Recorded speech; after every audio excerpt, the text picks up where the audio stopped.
आदाब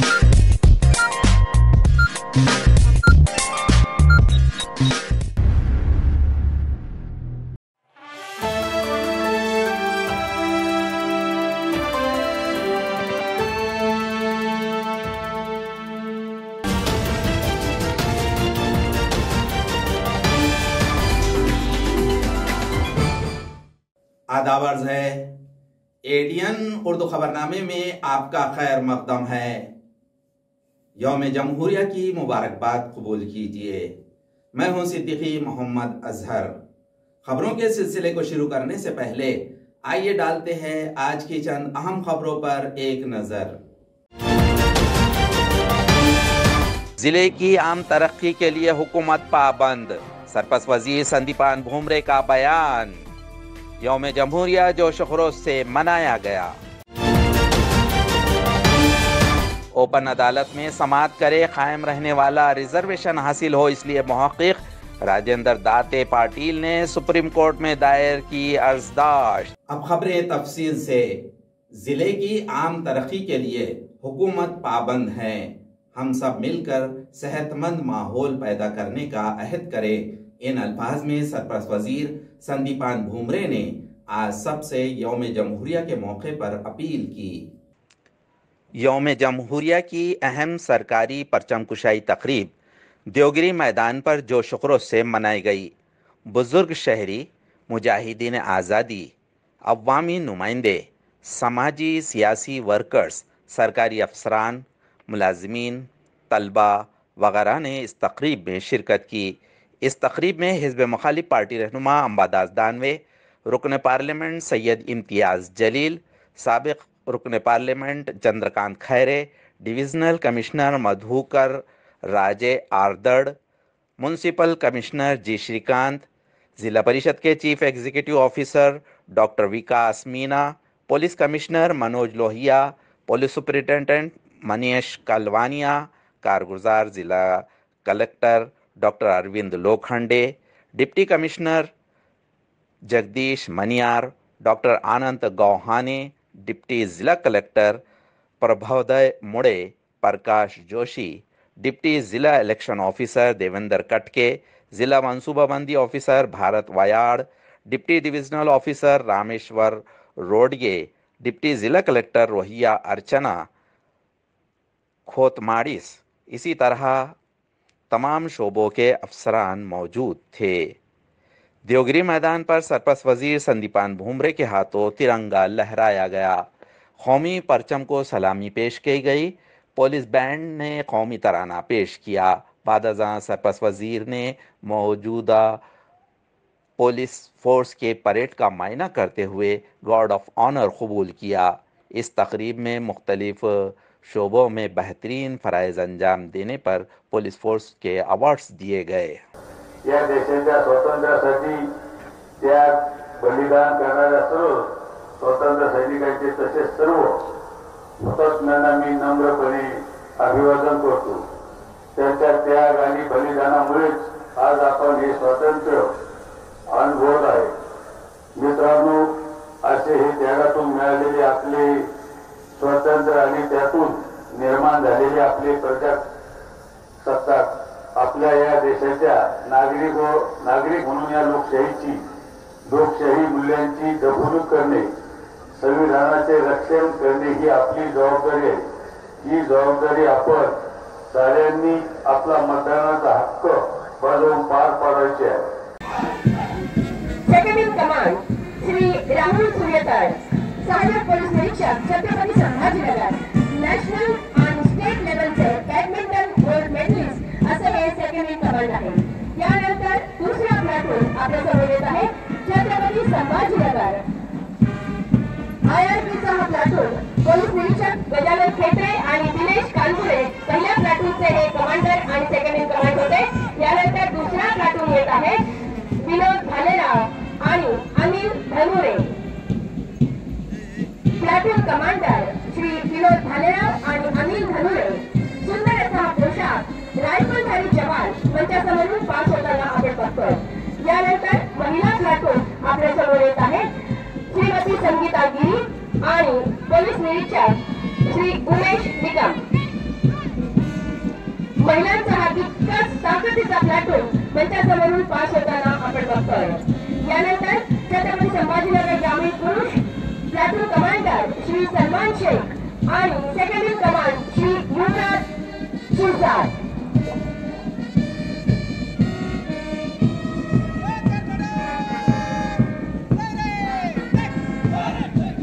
ग्रामीण सहा पुरुष प्लॅटून कमांडर श्री सलमान शेख आणि Shri second in command Yuvraj Shirsat. यानंतर मंचासमोर येत आहे ग्रामीण महिला प्लॅटून कमांडर श्री रामचंद्र बहुरे आणि Shri Haridas Maidar second in command. महिलांचा हा सुंदरचा प्लॅटून ग्रामीण महिलांचा जोरदार टाळ्यांनी महिलांचं स्वागत केलं पाहिजे. यानंतर संभाजीनगरची वाहतूक शाखा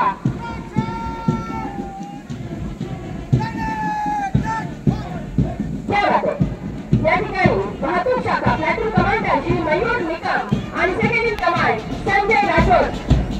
पांढरा शुभ्र परिधान केलेला हा पोशाख आणि हॅट घातलेले हे जवान. यानंतर आपल्या समोर यौम जमहूरिया की अहम सरकारी परचमकुशाई तकरीब देवगिरी मैदान पर अमल में आई. बादअज़ा सरपरस्त वजीर संदीपान भूमरे, हिज़्ब मुखालिफ पार्टी रहनुमा अहमदास दानवे और रुकन पार्लियामेंट सैयद इम्तियाज जलील ने मीडिया से खिताब किया.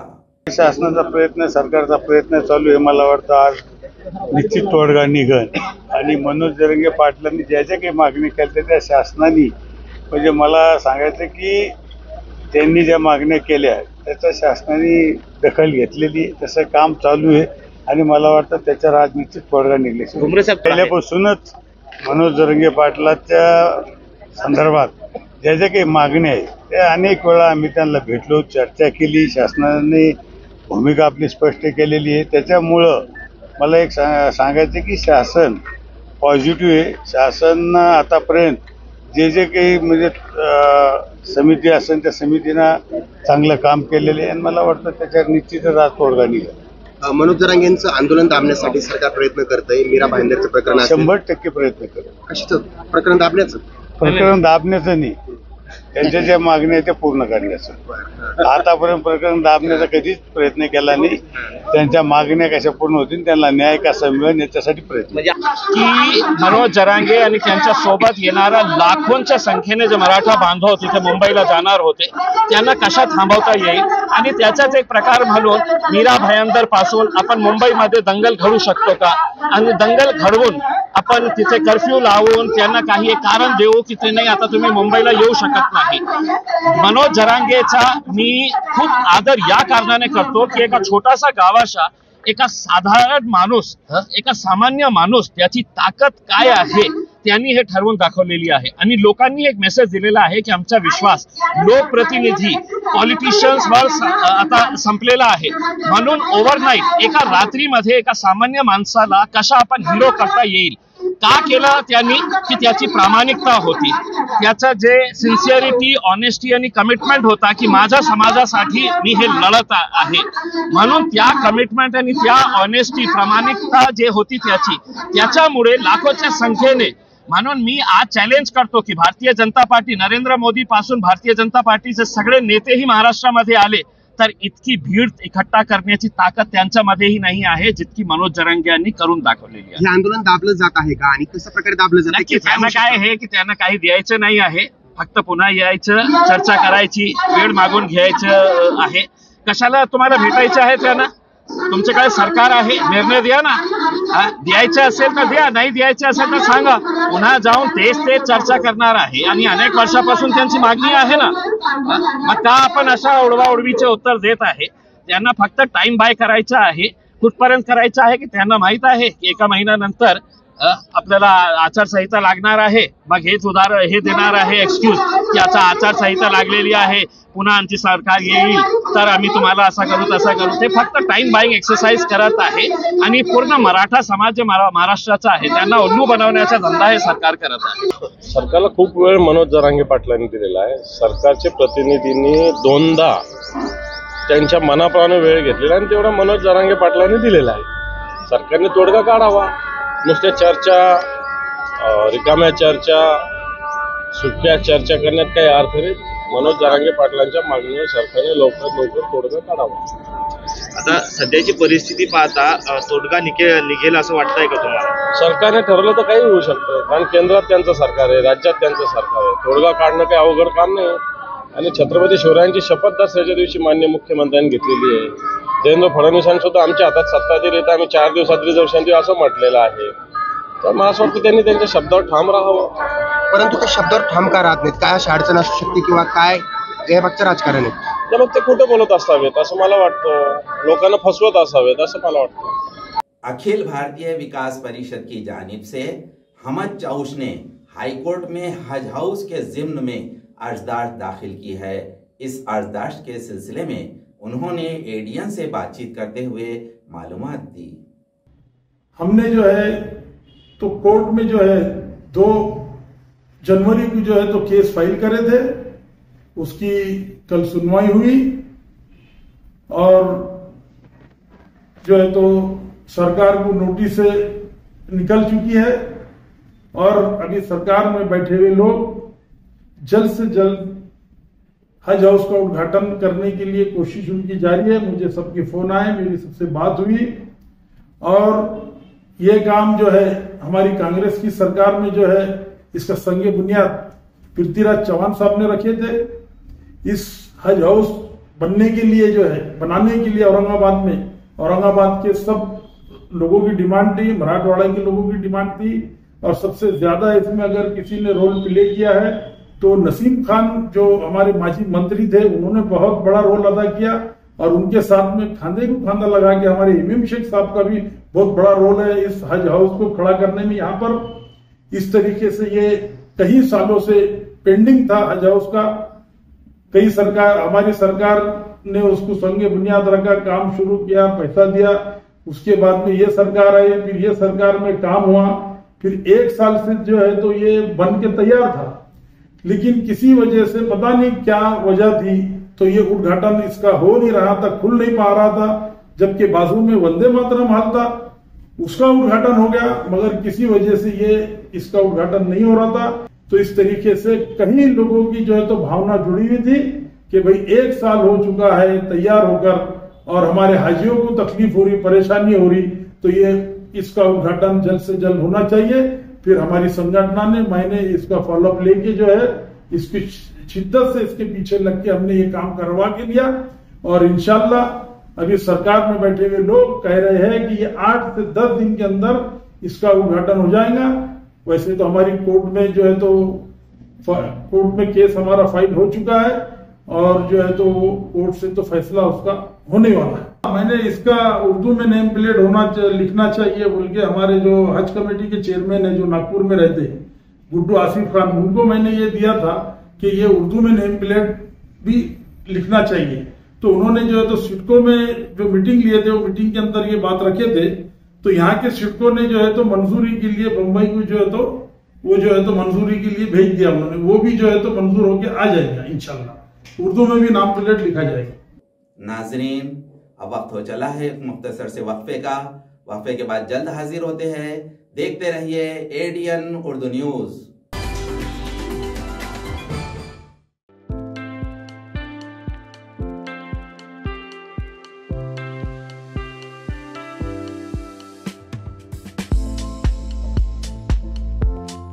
हॉटेल विझार्ड पॅलेस तुमच्या शहरात तुमच्या जिभेचे चोचले पुरवण्यासाठी देश विदेशातील खास चवींचा खजाना घेऊन आलो आहोत. हॉटेल विझार्ड पॅलेस येथे स्वाद आपल्या पसंतीचा. आमच्या येथे महाराष्ट्रीयन, पंजाबी, राजस्थानी, गुजराती आणि साऊथ इंडियन डिशेससह जगभरातील 50 देशांमधील डिशेस सुद्धा मिळतील. व्हेज आणि नॉन व्हेज दोन्ही उपलब्ध. स्वादिष्ट मेजवानीचे एकमेव ठिकाण, family restaurant, AC non AC rooms, AC functional hall, प्रशस्त लिफ्ट, फ्री वायफाय आदी सुविधायुक्त. ग्राहकांना विमानतळ, रेल्वे स्टेशन, बस स्टँड आदी ठिकाणाहून वाहनाद्वारे हॉटेलात आणण्याची विशेष मोफत सुविधा. त्वरा करा आणि आजच भेट द्या. Hotel wizard palace, Khadkeshwar road, mill corner जवळ, Aurangabad, Chhatrapati Sambhajinagar. So kind and has helped us so much, and we slept really well because it's super quiet even though it's on the main street. was a wonderful time here. It's a very nice, clean hotel, and the food is excellent. Food is excellent. I'm still so stuffed. Yeah.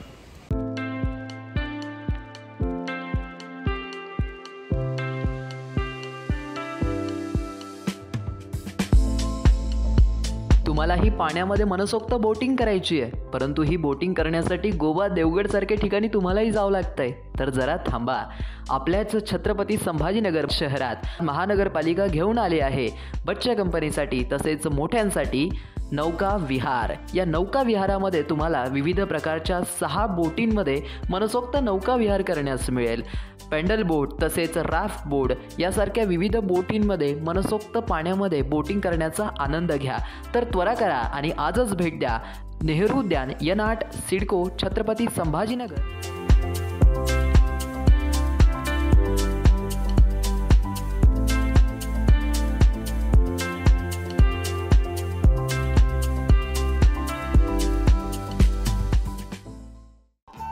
Diwali धमाका. Chhatrapati संभाजीनगरमध्ये prime लोकेशनवर आलिशान 2 BHK row houses. Beed bypass road, Satara परिसरापासून फक्त 200 मीटरच्या अंतरावर. हिवाळी Patil lawns पासून फक्त 400 मीटरच्या अंतरावर. आकर्षक किमतीत रो हाऊसचे मालक व्हा आणि आकर्षक बक्षिसे जिंका. किंमत फक्त 51 लाख पासून पुढे. विकसित क्षेत्रात अधिष्ठान आहे. वैयक्तिक रो हाऊससाठी प्रशस्त पार्किंग, त्याचबरोबर private garden, video door bell, सौर सिस्टीम. जागेचा पत्ता प्लॉट क्रमांक 14P 15 24 25P Beed bypass, Satara परिसर, छत्रपती संभाजीनगर, औरंगाबाद. खरेदीसाठी आमचा कॉन्टॅक्ट नंबर आहे 9860056488. सर्व बँक कर्ज उपलब्ध आहेत. अटी आणि शर्ती लागू. मस्त मास्क पहना है तुम्हें. Thank you sir. वो जान बचाने के लिए पहनना पड़ता है ना सर. रेडीमेड है या टेलर मेड है? ऑनलाइन ऑर्डर किया है सर. एक और है ना सर. देना. बहुत मस्त लगे आपको. ये ना सर. सर ना भाई, जान बचाने के लिए बाइक चलाते वक्त सिर्फ खोपड़े पे मास्क पहनेगा तो खोपड़े को कौन बचाएगा? समझ गया सर. हेलमेट ऑनलाइन ऑर्डर कर, वरना हमेशा के लिए ऑफलाइन हो सकता है. Okay sir. ये ले. चल हम ये भी ऑनलाइन भर दे. हेलमेट पहने, ट्रैफिक नियमों का पालन करे, जिंदगी के सफर को सुरक्षित रखे. योजना जनकल्याणकारी, सर्वसामान्यांच्या दारी. शासनाचा लाभ आम्हाला जमीन दुरुस्ती, बांध बंदुस्तीसाठी आम्हाला लाभ भेटलेला आहे. योजनेचा लाभ मिळाला त्यामुळे मी सरकारचे खूप खूप आभार मानतो. आणि मला शासनाकडून असं घरकुल योजनाचा लाभ मिळालेला आहे म्हणून मी शासनाचे आभारी आहे. महाराष्ट्र शासनाच्या शासन आपल्या दारी या क्रांतिकारी उपक्रमाला जनतेचे भरभरून आशीर्वाद. शेतकरी, तरुण, महिला, उद्योजक, दिव्यांग. केवळ 2 महिन्यात 1.5 कोटींहून अधिक लाभार्थ्यांच्या चेहऱ्यावर फुललेलं समाधान हीच खरी शासनाच्या यशाची पोचपावती आहे. तमाम महाराष्ट्रवासियांचं प्रेम आणि विश्वास सार्थ ठरवत महाराष्ट्र शासनाचा हा विकास रथ असाच वेगाने दौडत राहील. महाराष्ट्र शासन जनतेच्या केवळ घरातच नाही तर मनामनात पोहोचतंय. शासन आपल्या दारी हा कार्यक्रम जो आहे हा छत्रपती शिवाजी महाराजांचा आदर्श डोळ्यासमोर ठेवून आपल्या सरकारने सुरू केलेला आहे. योजना अनेक असतात पण त्या योजनांचे लाभ हे शेवटच्या व्यक्तीपर्यंत पोहोचले पाहिजे. सर्व जाती धर्माला न्याय देण्याचं काम आम्ही त्या ठिकाणी करू. आज आमच्यासाठी जी योजना काढलेली आहे ती भरपूर फलदायी योजना आहे. केवळ 2 महिन्यात 1.5 कोटींहून अधिक लाभार्थ्यांच्या चेहऱ्यावर फुललेलं समाधान हीच खरी शासनाच्या यशाची पोचपावती आहे. शासन आपल्या दारी या उपक्रमाची यशस्वीतेकडे वाटचाल. वक्फे के बाद आपका दोबारा इस्तकबाल है. कायम रहने वाला रिजर्वेशन हासिल हो, इसलिए सीनियर मुहक्किक राजेंद्र दाते पाटिल ने भरपूर सबूत के साथ सुप्रीम कोर्ट में अर्जदाश्त दाखिल की है. इस दिन में उन्होंने एडीएन से बातचीत करते हुए मजीद मालूमात दी. मराठा समाजाला आरक्षण मिळावं आणि तेही टिकणारं मिळावं यासाठी आम्ही सर्वोच्च न्यायालयामध्ये एक याचिका दाखल केली. त्या याचिकेतून आमची अशी मागणी आहे की मराठा समाजाच्या यापूर्वी दिलेल्या निकालावर योग्य असं आमचं म्हणणं ऐकून न घेतल्यामुळे त्या ठिकाणी अनेक त्रुटी त्या निकालामध्ये राहिल्या होत्या आणि त्या त्रुटी दूर व्हाव्यात म्हणून आम्ही असंख्य पुराव्यासह नव्या पद्धतीची ही याचिका एक दाखल केलेली आहे आणि त्यामध्ये मागणी केलेली आहे की पुनर्विचार होऊन आमच्या या सर्व पुराव्यांचा विचार व्हावा आणि मराठा समाजाला न्याय देण्यासाठी खुल्या न्यायालयात याबाबतची सुनावणी व्हावी आणि मराठा समाजाचा आक्रोश संपवण्यासाठी मराठा समाजाला न्याय देण्यासाठी आमच्या या सगळ्या बाबी मान्य न्यायालयाने विचारात घ्याव्या अशा पद्धतीची ही याचिका आम्ही दाखल केलेली असून मी स्वतः या ठिकाणी जोपर्यंत मराठा समाजाला आरक्षण मिळणार नाही तोपर्यंत न्यायिक आणि न्यायालयीन लढा यापुढील काळात सुद्धा देतच राहणार आहे। सिर्फ 8 यौम के बच्चे के आज़ा हत्या करने वाले चांडक जोड़े को यौम जमहूरिया के मौके पर विवेकानंद इंस्टीट्यूट ऑफ मैनेजमेंट की जानिब से परचम कुशाई का एजाज देते हुए इस्तकबाल किया गया। 26 जानेवारी हा दिवस आम्ही दरवर्षी ऑर्गन डोनेशन अवेअरनेस प्रोग्राम म्हणून साजरा करतो। आतापर्यंत आम्ही डॉक्टर्स लोकांना बोलवायचो की ऑर्गन डोनेट करण्याचे फायदे वगैरे विद्यार्थ्यांना पालकांना सांगायचो, पण असंच मला एक माझी विद्यार्थी आहे त्यांनी या चांडक दाम्पत्याबद्दल सांगितलं होतं। तर म्हटलं यावेळेस आपण ज्यांनी ॲक्च्युअली परिस्थिती हे कार्य केलेलं आहे दुसऱ्याला सांगणं खूप सोपी गोष्ट आहे, पण स्वतः एखादी गोष्ट करणं खूप अवघड असते। तर असंच मग मी त्यामुळं हे चांडक दाम्पत्याला इथे बोलावलं आहे, त्यांना विनंती केली की तुम्ही आमचे विद्यार्थी पालक आणि आमच्यासाठी एक मार्गदर्शन करावं की तुमच्या वेळेस त्यावेळेस जे आपलं बाळ 8 दिवसाचं बाळ एक्सपायर झालं त्यानंतर तुम्ही त्याचे डोळे दान करण्याचा जो निर्णय घेतला तो खूपच प्रशंसनीय उल्लेखनीय आहे।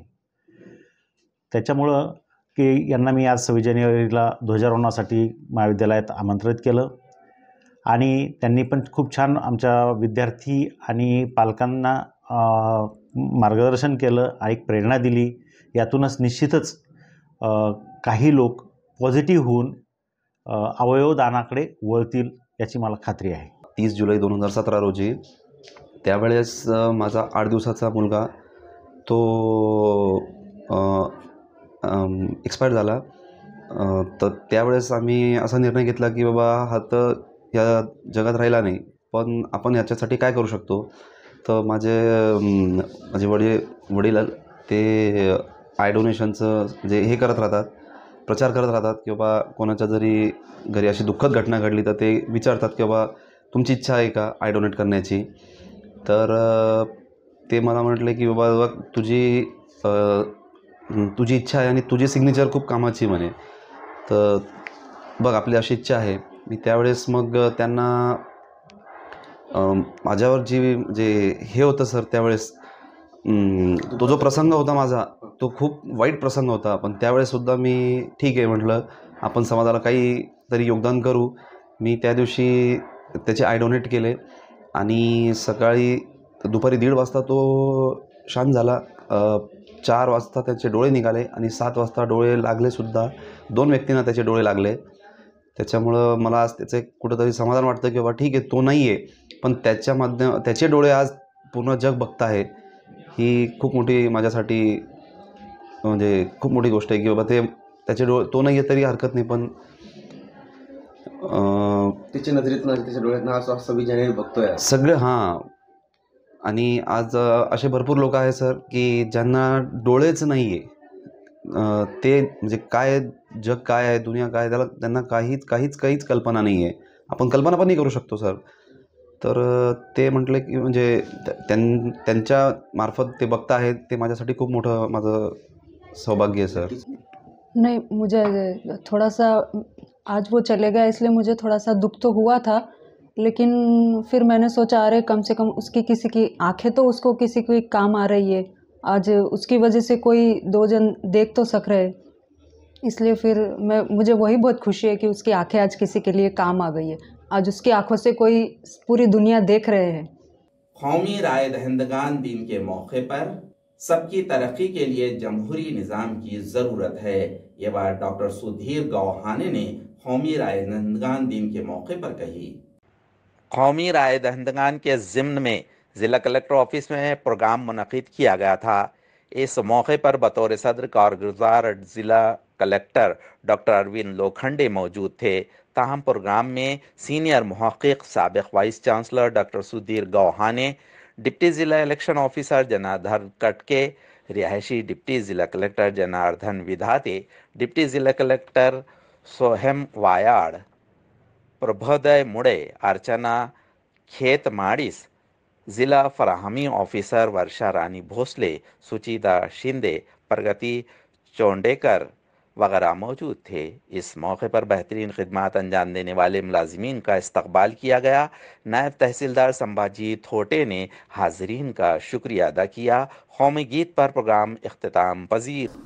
आपल्या देशाच्या उन्नतीसाठी, आपल्या समाजाच्या उन्नतीसाठी, व्यक्तिगत माणसाच्या उन्नतीसाठी लोकशाही अत्यावश्यक आहे आणि लोकशाही सरकारचं काम नाहीये, निवडणूक आयोगाचं काम नाहीये, हे आपलं काम आहे की आपल्या लोकशाहीचं रक्षण आपणच करायचं आहे, कारण तो प्रगतीचा महामार्ग आहे। डॉक्टर बाबासाहेब आंबेडकरांनी लोकशाही वितरित केली होती, तर त्यांची जी स्वप्नरापी लोकशाही होती त्या दृष्टीने वाटचाल करण्यामध्ये इलेक्शन कमिशन ऑफ इंडियाचा फार मोठा सहभाग या देशामध्ये आहे आणि इलेक्शन कमिशन ऑफ इंडियाकडे जगातले अनेक राष्ट्र हे ट्रेनिंगसाठी सुद्धा तिथे येतात। नमो ट्रॉफी 2024 इन खेलों के मुकाबले में तलवारबाजी में समर्थ डोंगरे अंतुज कुलकर्णी ने 12 साल के जुमरे में पहला मुकाम हासिल किया। डिविजनल स्पोर्ट्स कॉम्प्लेक्स में मुनक़िद मुकाबले में उन्होंने ये कामयाबी हासिल की। मरकजी वजीर मुमलिकत बराए खजाना डॉक्टर भागवत कराड़ के पेश रफ्त से औरंगाबाद स्पोर्ट्स मंच और ओलंपिक तंजीम के ताउन से जारी नमो ट्रॉफी 2024 खेलों के मुकाबले में तलवारबाजी खेल में 12 साल के जुमरे में समर्थ डोंगरे और अनुज कुलकर्णी ने पहला मुकाम हासिल किया। डिविजनल स्पोर्ट्स कॉम्प्लेक्स में मुनक़िद मुकाबलों में उन्होंने ये कामयाबी हासिल की। तलवारबाजी के मुकाबले में कई बच्चों ने अपने फ़न के जौहर दिखाए। खबरों के सिलसिले को ख़त्म करने से पहले आइए डालते हैं आज की चंद अहम खबरों पर दोबारा एक नज़र। जिले की आम तरक्की के लिए हुकूमत पाबंद, सरपंच वजीर संदीपान भुमरे का बयान। यौम जमहूरिया जोश खरोश से मनाया गया। ओपन अदालत में समाअत करे कायम रहने वाला रिजर्वेशन हासिल हो, इसलिए मुहक़्क़िक़ राजेंद्र दाते पाटिल ने सुप्रीम कोर्ट में दायर की अर्ज़दाश्त। नाजरीन, ये थी आज की खबरें। कल दोबारा हाजिर होंगे चंद नई खबरों के साथ। देखते रहिए एडीएन उर्दू न्यूज़, आवाज़ हर दिल की।